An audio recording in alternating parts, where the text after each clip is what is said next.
নমস্কার, আমি রাজশ্রী। আমার বংশানাসি ফ্যামিলিতে তোমাদের সবাইকে জানাই ওয়েলকাম। আবার একটা নতুন ভিডিও নিয়ে চলে এসেছি। আজ ছিল রবিবার, তাই আজ ঘুরতে বেরোচ্ছি। কোথায় ঘুরতে বেরোচ্ছি, কেন ঘুরতে বেরোচ্ছি সব বলবো আস্তে আস্তে। তো আমি আজকে কোনো কিছু মেকআপ করিনি, মুখে সামান্য ফেস পাউডার, লাইনার আর লিপস্টিক পরেছি। পরেই এখন চললাম। এই দেখুন কত বৃষ্টি হচ্ছে আমাদের কুন্নগরে, প্রচুর বৃষ্টি হচ্ছে। ফাইনালি ট্রেনে উঠে পড়লাম। ভিড় নেই ট্রেন খুব একটা, কিন্তু স্টেশনে নেমে এত ভিড়। হ্যাঁ, কোথায় যাচ্ছি? চন্দননগর। নেমেছি হচ্ছে মানকুণ্ডু, চন্দননগরে জগদ্ধাত্রী পুজোর জন্য। তো মানকুণ্ডু থেকে শুরু আর কি, আমরা প্রত্যেক বছর মানকুণ্ডু থেকেই শুরু করি। শীতলা মাতাকে দর্শন করে এই যে সুন্দর প্যান্ডেলটা দেখছিলাম, এই প্যান্ডেলটা দেখার জন্যই আমি কিন্তু এই বছর বেসিক্যালি এসেছিলাম, কিন্তু প্যান্ডেলটা আমাকে ঢুকতে দেয়নি, কারণ প্যান্ডেলের কাজ পুরো কমপ্লিট না। আর আমরা এসেছি পঞ্চমীর দিন, ওরা নিজেরাই এক্সপেক্ট করেনি চন্দননগর কমিটির লোকেরা যে পঞ্চমীতে এত ভিড় হবে। পঞ্চমীতে ভিড় হওয়ার একটাই কারণ, রবিবার, সবার ছুটির দিন। তো সবাই যারা যারা অফিস কাছারি করে তারা চেষ্টা করেছে ওই রবিবারটাই যাওয়ার। তো সেই জন্যই এত ভিড়। তো এখানে প্যান্ডেলে দেখলাম মাকে সাজানোই হয়নি, মাকে এখনও সাজানো প্রস্তুত চলছে। আর এইখানে নিয়োগী বাগান, প্রথমেরটা ছিল মানকুণ্ডু স্পোর্টিং ক্লাব, পরেরটা আমি জানি না। তারপরে এখন যেটাতে ঢুকছি সেটা হচ্ছে নিয়োগী বাগান। যাই হোক, এখন নিয়োগী বাগানে ঢুকলাম, ঢুকে দেখলাম ঈগলের চোখ করেছে। আমার তো তাই মনে হলো ঈগলের চোখ, এই যে ঈগলের এই পাখনাগুলোকে দেখি ঈগলের চোখ মনে হচ্ছে।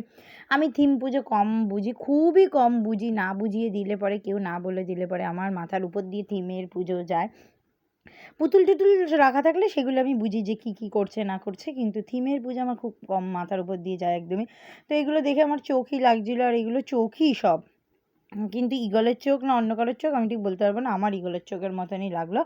যাই হোক, এই প্যান্ডেলটাও বন্ধ করে রেখেছে। এই প্যান্ডেলটা খুব সুন্দর সাজিয়েছে। আমি একটু পর্দাটা নামিয়ে দেখছিলাম, কিন্তু ভেতরে ঢোকার কোনো পারমিশন নেই, কারণ কি এখনও প্যান্ডেলের কাজ চলছে। আমরা এখন সুন্দর করে হেঁটে হেঁটে যাচ্ছিলাম সার্কাস মাঠের দিকে। ও বাবা, এইখানে এই ঠাকুরটা এত সুন্দর, আর ঠাকুরের শাড়িটা এত সুন্দর পরিয়েছে, কিন্তু এখানেরও প্যান্ডেলটা বন্ধ। আবার সার্কাস মাঠে গেলাম যেখানে, সেখানেরও প্যান্ডেল বন্ধ।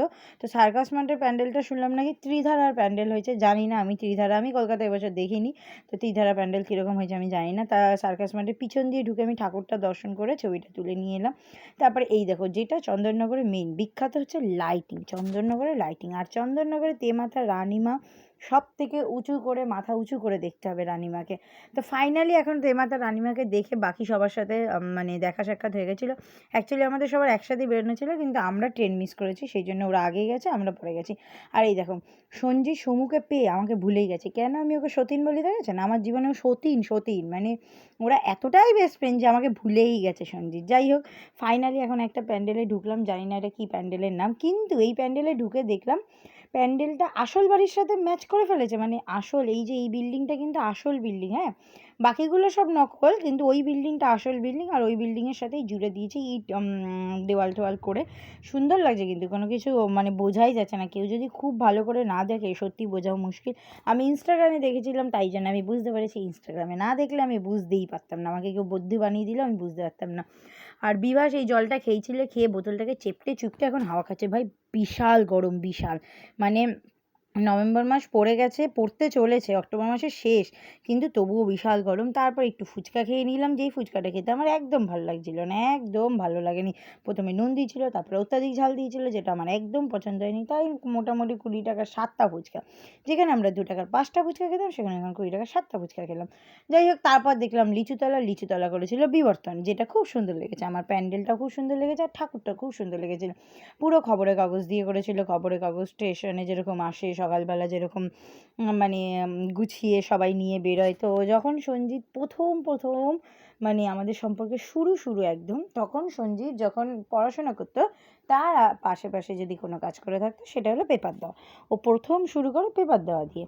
তো তখন ওকে আমি তাই বলছিলাম যে দেখ, তোরই এটা, মানে তোরই পুরনো স্মৃতি মনে করিয়ে দিচ্ছে। বলছে হ্যাঁ ঠিক বলেছি, সেটা আমারই পুরনো স্মৃতি মনে করে দিয়েছে। তারপর এখানে নিজে থেকেই স্ক্রিনে স্ক্রল হচ্ছিলো খবরগুলো, জানি না কী খবর ছিল, কিন্তু খবরের কাগজ দিয়ে পুরো খবরটা করেছিল। সাইকেল থেকে শুরু করে, আগেই তো সাইকেলে করেই সবাই খবরের কাগজ বিলি করতো না। তারপরে এখানে চা, এই যে ব্যাগ, ওপর থেকে ব্যাগ ফেলেছে, এখানে চায়ের দোকান করেছে, যেটা দেখে খবরের কাগজ নিয়ে বসে যে আড্ডাটা, দাদু জেঠু কাকা ওদের যে আড্ডাটা, সেই আড্ডাটা এখানে বুঝিয়েছে। তারপরে এখানে খবরের কাগজ যে সেলুনে বসেও পড়ে, সেটাই দেখিয়েছে। কিন্তু আজকালকার যুগে আর খবরের কাগজ কেউ পড়ে না, কারণ কি আজকালকার যুগে ইনস্টাগ্রাম আছে, ফেসবুক আছে, হোয়াটসঅ্যাপ আছে, খবর এমনিই ছড়িয়ে যায়। আর যে খবর ছড়ানোর না, সেই খবরে ছড়িয়ে যায়। তো লিচুতলার ঠাকুরটা খুবই সুন্দর হয়েছিল। সেই ঠাকুরটা দেখে আমরা এখন দেখেছি মানে লিচু তলা থেকে বেরিয়ে এই ঠাকুরটা প্যান্ডেল আমি জানি না, এই প্যান্ডেলের ভিতরে ঢুকতে দেয়নি, তাই দূর থেকেই দেখালাম। দূর থেকে দেখলেও মাকে কিন্তু খুব সুন্দর লাগছে। তারপর আমরা একটু খেয়ে নিলাম চপ, গরম গরম পেঁয়াজি ভাজছিল, সেটা থেকে আমি আর থাকতে পারলাম না, নিজেকে কন্ট্রোল করতে না পেরে পেঁয়াজি আর আলুর চপ নিলাম। পেঁয়াজিটা ছিল বেসন দিয়ে বাটা মানে বেসন দিয়ে গুলিয়ে পেঁয়াজি করা নয়, এটা ডাল বেটে মানে আর কি পেঁয়াজি করা, কারণ কি ডালগুলো পুরো একটু শক্ত শক্ত হয়েছিল, সেই জন্য বুঝতে পারলাম আর কি। তো আমার আবার হাতটা ধুতে ধুতে হবে, সেই জন্য আমি ঠোঙায় খাচ্ছিলাম, ওরা হাতে করে খেয়ে নিয়েছিল, আমি ঠোঙায় খেলাম। তারপর ঢুকলাম কি বঙ্কাপাশি। বঙ্কাপাশি মানে একটা প্যান্ডেলের নাম, এটা কিন্তু ভাববেন না যে প্ল্যাটফর্ম। তো বঙ্কাপাশি একটা প্যান্ডেল, মানে ওইটা করেছে আর কি, মানে যারা করেছে মনসাতলা সাজঘর, ওরা করেছে বঙ্কাপাশি হিসাবে। তো এখানে সব সোলার মুকুট, সোলার জিনিসপত্র, কীভাবে সব সোলার জিনিস দিয়ে হয় সেগুলোই দেখিয়েছে আর কি। তারপরে সমু পিছন দিয়ে প্যান্ডেলটা বার করে রাস্তা চিনতে পারছে না, দেখেছেন কি অবস্থা, নিজেই বার করলো, এই এতগুলো লোক ওর ভরসায় এসছি, আমরা তো এসছি আরও কিছু জন এসছে। আচ্ছা এইখানের কেসটা বলি, ওই যে সামনে দুটো মেয়ে যাচ্ছে খুব সুন্দর দেখতে, দুজন দুটোকে পছন্দ করেছে, একটা সঞ্জিত পছন্দ করেছে এই হালকা পার্পল কালার শাড়িটাকে, আর সমু পছন্দ করেছে ওই মেরুন কালার শাড়িটাকে। মেরুন কালার শাড়ির মেয়েটাকে একদম দারুণ দেখতে, একদম হট অ্যান্ড সেক্সি। যাই হোক, কিন্তু ওর মুখে হাসিটা বলে দিচ্ছে কি পছন্দ করেছে গো, কত পছন্দ করেছে, ওর মুখে হাসি একদম জল জল করছে। সঞ্জিতকে গিয়ে তো বাড়িতে পিষবো, সেটা তো পরের কথা। হ্যাঁ, ওরকম পছন্দ করা, তার ব্যবস্থা নিচ্ছি ওর আমি। তারপর এখানে একটা বাড়ির ঠাকুর দর্শন করে নিলাম। বাড়ির ঠাকুর দর্শন করে আমরা এখানে অরুণ আইসক্রিম খেলাম। অরুণ আইসক্রিমের মধ্যে আমার সব থেকে পছন্দ কটন ক্যান্ডি, 5 টাকার, দামে কম, খেতে ভালো, সত্যি পুষ্টিকর। পুষ্টিকর কিনা জানি না, কিন্তু খেতে খুবই ভালো। তারপরে এলাম আমরা বেশোহাটা প্যান্ডেলে। বেশোহাটা প্যান্ডেলটারও মাকে এখন সাজাচ্ছে, পুরোপুরি কমপ্লিট না, এই দেখুন মাকে এখনো চুল টুল পরানো বাকি আছে, গয়নাগাটি পরানো বাকি আছে, সেগুলো দেখে কমপ্লিট করে এখন আমরা স্ট্যান্ড ঘাটের দিকে এলাম। স্ট্যান্ড ঘাটে এসে আমি একটু লিগাচ্ছা খেলাম হজমলা দিয়ে, যেটা আমার খুব দরকার ছিল, কারণ আমি খুব টাইট করে চুলটা বেঁধেছিলাম, মাথাটা আমার ঝিনঝিন ঝিনঝিন করছিল। আর এইখানে একটা প্র্যাকটিস চলছিল ইনস্টাগ্রামের ভিডিও, যে ভিডিওটা এক হাতে তুলতে হবে, কিছুতেই সঞ্জিত বিভাসকেই তুলতে পারছে না, আমাকে কি তুলবে, তাই না? তারপর গুড্ডুদার ডিউটি ছিল, গুড্ডুদার সাথে এখানে দেখা হয়ে গেলো। তারপর ফাইনালি আমরা বেরিয়ে গেলাম আবারও বড়বাজারের দিকে। এই দেখো বড়বাজারের লাইটিং, এই লাইটিংটা প্রত্যেক বছর করে, আর প্রত্যেক বছর সত্যি খুব সুন্দর হয়। লাইটিংটার তলায় দাঁড়িয়ে ছবিগুলো এত ভালোবাসে কি বলবো। কিন্তু বড়বাজারের প্যান্ডেল খোলেনি, মানে প্যান্ডেলগুলো খোলেইনি। ওরা কি ভাবতে পারেনি যে আমরা রবিবারে আসবো বলুন তো?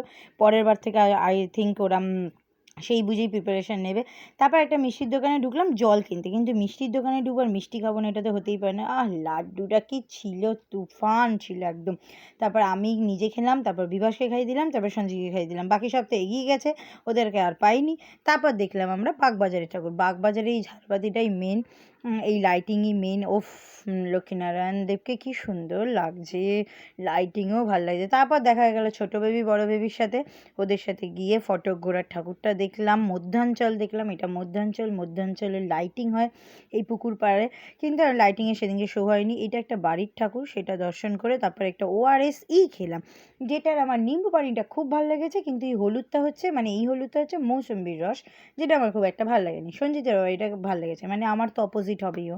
তারপর ফটকগড়া মন্দিরটা এলাম। ফটকগড়াটা অ্যাকচুয়ালি মন্দির টাইপের, একদম প্রতিষ্ঠিত মা প্রতিষ্ঠিত না, মানে এখানে পুজো হয় সারা বছর। তারপরে মাকে দর্শন করে চন্দননগর স্টেশনের দিকে চলে এলাম। হ্যাঁ, পাশের ঠাকুরটা দেখা হয়নি।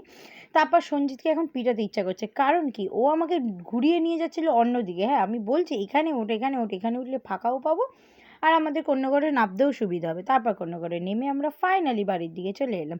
সারাদিনে প্রচুর ঘুরেছি, প্রচুর ক্লান্তি আমাদের মধ্যে। তো যাই হোক, ভিডিওটা ভালো লাগলে অবশ্যই লাইক, সাবস্ক্রাইব, শেয়ার, কমেন্ট করে দেবেন। সবাই ভালো থাকবেন, সুস্থ থাকবেন। রাধে রাধে।